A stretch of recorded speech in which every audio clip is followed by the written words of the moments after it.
I'm here with John Rogers of 8 Dragon Kayaks. John builds, as you can see behind him, lovely wooden boats. So, John, you're using rare earth magnets to hold on the hatches. Yes, there's 16 rare earth magnets in every hatch. And they have a 22 pounds pull per magnet. They're prone to corrosion, so you have to make sure they're encased inside of fiberglass and epoxy resin. And then you don't have to put any straps across the top of it. You put a couple of little handles on the top.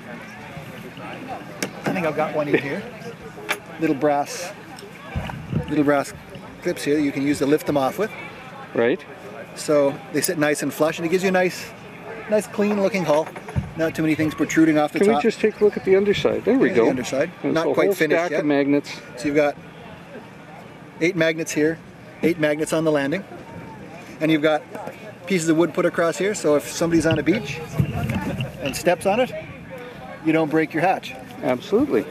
So it's made for strength. It adds a little bit of weight to it, but you got a nice clean hatch that for the most part, once you get your neoprene seal on it, keeps the water out and keeps your lunch dry. And just careful you don't get your fingers cut underneath it. Well, now let's take a quick look over here at the boat that you paddle. Okay. Personally, because there is some gorgeous inlay work done on it. Well, in actual fact, it's not inlay. Oh. This has got a dragon motif on it because I lived in China for a couple of years working with Airbus China. But you can see the wood, the pattern goes all the way through the wood. So instead of being inlaid on top, it goes all the way through. So it's actually a built process rather than an inlaid process. Yeah. Very nice. It's a bit like building a jigsaw puzzle. Yeah. It took a couple of weeks to get all the pieces made, and sometimes you'll get 4 or 5 pieces in the space of an inch of wood.